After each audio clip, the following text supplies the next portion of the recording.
So let's look, let's make some alchemy, because thoughts are energy.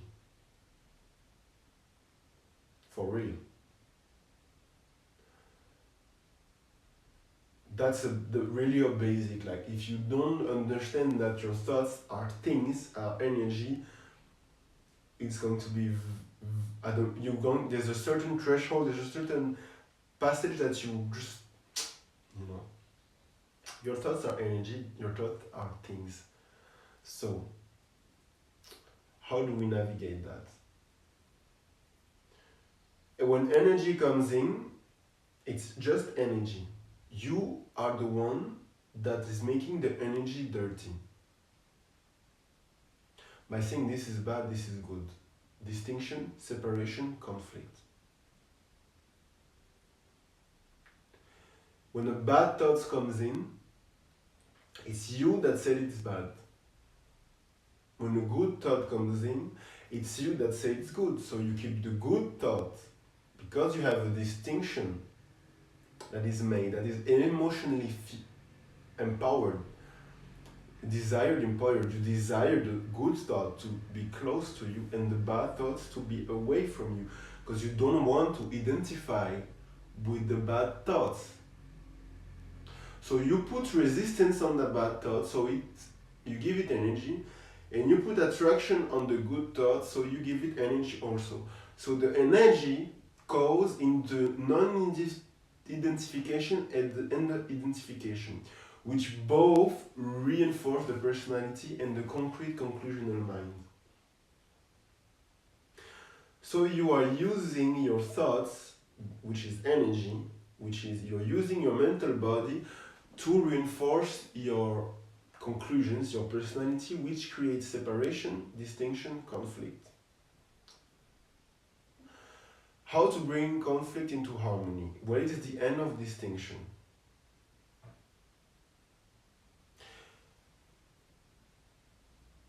You nurture the powerful state of least resistance and loose nature. If you keep yourself loose, you're going to be anyway attracted by the stronger pull of your divine true nature. That's how it is. It's happening, that you want it or not. So it's like you surrender or not. If you surrender, what happens? If you're really aware of the movements of the mental body, you will see a thought comes, a thought go. A thought comes, to grab it, you give energy, and that's okay. But what if you let the thought come and go? Bad thought, good thought, you stop making distinction. Good noise, bad noise, you stop making distinction. You just let them arise and disappear, arise and disappear, arise and disappear. And you realize that what is holding that structure that you call personality is actually not so rigid. That there's a lot of space. Between each thought, there's a lot of space. That space where you don't know, that space is, you don't try to figure out, you don't try to do anything. You're not analyzing. Thoughts have the substance of the past. They compare, they make distinction. And you can only do this on memory. You can only distinguish things because you have a memory of what's good, what's bad, what's up, what's down, what's male, what's female. What tastes nice, what doesn't taste nice, shadow and light. It's all energy. So when you look at the thought process as a witness of your consciousness, because this is in your bodies, it's part of you. Yes, thoughts are floating around and everything, but it's part of your mental body that is bigger than your physical body. It's part of you. It's the content of your consciousness, and the content of the consciousness of humanity is you. Also, because we are one. It isn't, it's a whole. It's an ecosystem. It's a forest. All connected to the same soil in which you are rooted and nurtured. Your ideas also are not yours. Your inspiration are not yours. There's no thoughts that belongs to you. They don't belong. They are you. If that thoughts pass at that moment, it is me. If I enter in conflict with the thought, with my experience, I enter in the conflict with my own existence. Do you exist or not? Like you enter in the conflict again, and that's part of the gain of the mind, because you use your past to make distinction, comparison. So as you let the thought come and go without identifying or rejecting, just let them come and go. You regain energy because you are not infusing them with attention. You're not like, it's like, you are the space, you are the awareness. And so the bridge from the thoughts to the memory ends, which is memory, which is the past. So you are recovering your mental energy from the past. Your concept of space-time, of linear time, is falling apart. And the part of your personality that are in the time, linear time construct is falling apart. You arrive in a sphere of awareness where space, emptiness, is more relevant than comparison, distinction, and identification, where abstract thinking is more relevant than conclusional thinking. You start to reside more and more in the abstract mind, in a higher frequency of the mind, mental body.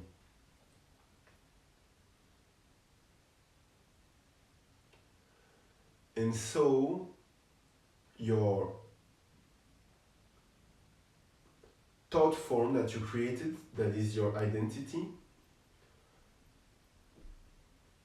stop leaking energy downwards, but start to open to the energy upwards. For example, I am aware linear time is not relevant, and so I am aware, and so my multidimensional compass is clear. Plus, if I'm whole, if I'm vibrating my authentic frequency, you realize all your past life are happening now in this present moment.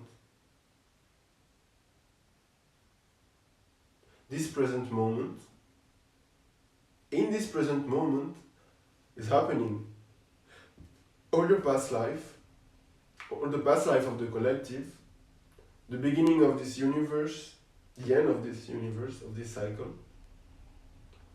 the out-breath and the out-breath of God, all of this is happening now.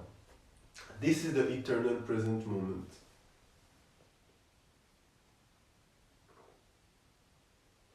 And because the frequency of that state, you remember it, you recognize it, you recognize all the parts of yourself that are living in that moment. Your other lives, the other projection of your soul. You start to see from the soul perspective. I'm seeing that screen that is a projection, an abstract projection that I identify as my reality, but this is not my reality. This is the projection I'm making for that reality to live, to be experienced. So if I turn my seat of consciousness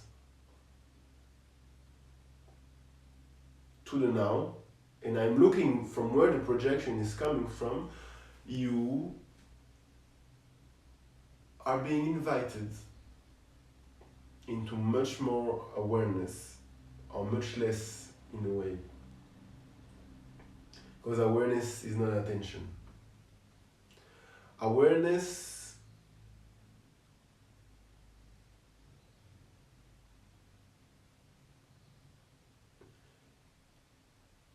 is the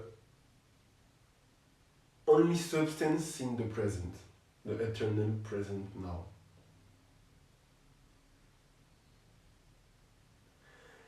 And to get there, we have to break the last barrier of our mind, which the highest duality. You start with life and death, where you see that something is there and then something is not there. And there is the key where you have to contemplate and integrate the duality between existence and non-existence, which at the very highest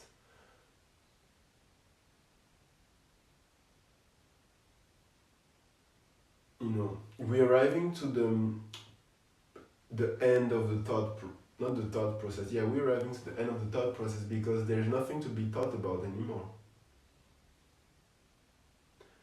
It's void, it's nameless. There's nothing, because a word puts it in conclusion. A word, it's an energy that when you name, you encapsulate a substance. You make drops out of the ocean. With your power of naming.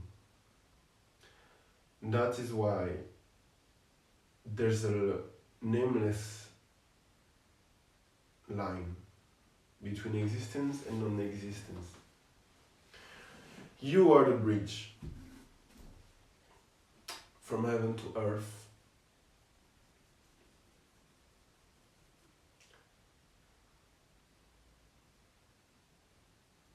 And if you understand the movement that I spoke about, that I shared, you understand the state in which you slowly drift to your true nature. If you honor each desire, that you're authentic, that your thoughts are balanced with space. They are not just thoughts, there's more space than thoughts. That you respond to the lights, the solar lights, that you bridge. There's a place, a very tiny shift that happens through time, and that will anyway happen to anyone. And that's the enlightenment of yourself. And there's no conception on enlightenment. It's nothing as you can put our finger on it. It's very, can be a very soft shift. It doesn't change. It's not a massive achievement. It's not like, whoa, like, it's like, okay, it was always there, it's my, okay. It's like, what we did, we make the movement to peel off the layer of the onion, and then there was no more layer, and it was like, that nothing was already there. And there's no conflict and distinction, and so inner harmony blossoms. whatever you think of people that were good and bad and all this experience, whatever you think, harmony is already inside of you. It's already there. It's connecting all of us. A truth. The Christ light. The Buddha Christ light. Whatever the name, it has no relevance.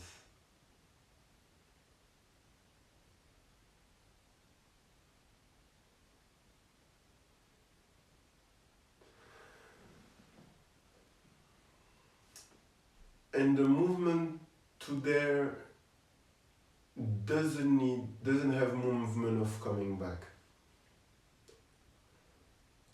It's a place where the cycle ends. And it's not the end as you think it is. You cannot think about this end. It's like 8 is the infinite, 9 is the infinite plus 1. How is it possible, the infinite plus 1? The infinite is infinite. No, there's more qualities. If I add 9 to 5, it's 14. Numerologically, the quality is still 5.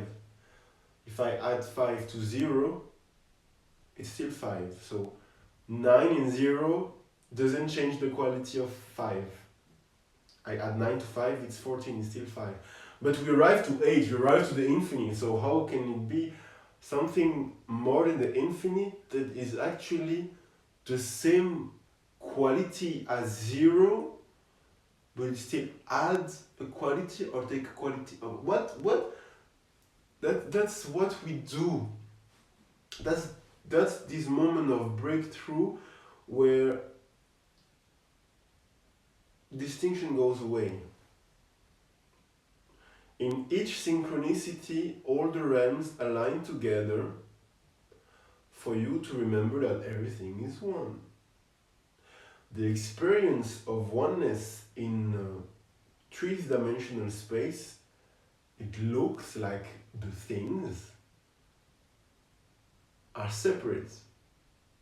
But the substance actually organizes synchronicity on synchronicity on synchronicity, because it's the expression of interconnectedness and oneness in a three-dimensional space.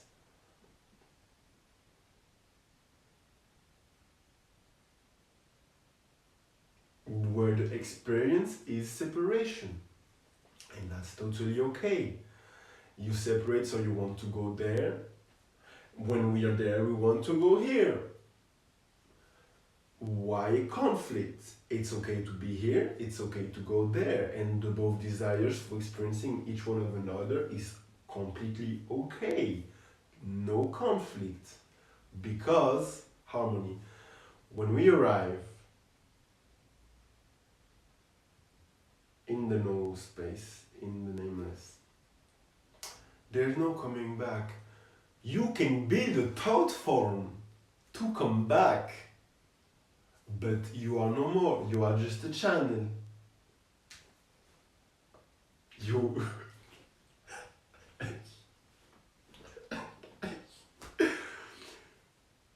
because if you really look at how you come back, you are building a form in which you project yourself for having that experience, and you realize, I'm doing exactly the same thing as my soul, I'm doing exactly the same thing as God. You start to re-identify, but you cannot identify with something else than God. As it happened, there was no more layer to peel. So you can fake it, and as I speak, you realize you're already enlightened, and you just have to let yourself go. And when you will resist, you will learn about yourself. And when it will when you will dwell sufficiently for the shift to completely manifest,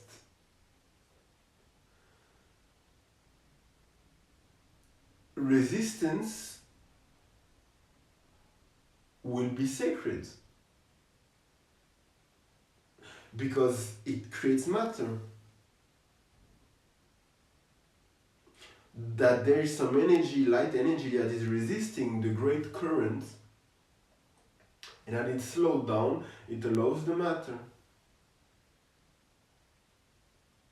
for that experience sacred. So it's okay for me to slow down my thoughts, my matter, my energy, my body. I'm in peace with my incarnation. I don't need to go anywhere.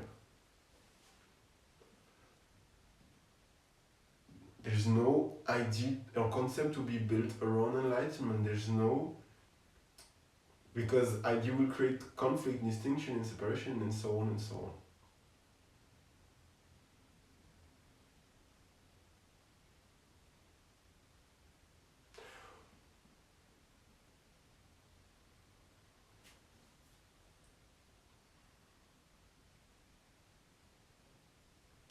If you get this at a very low frequency body, the experience can be, yes, tremendous.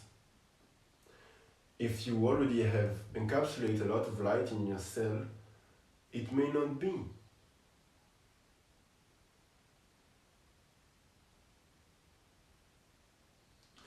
It just depends on the experience you chose to, in your unique perspective through which God and the universe, nameless, is experiencing reality.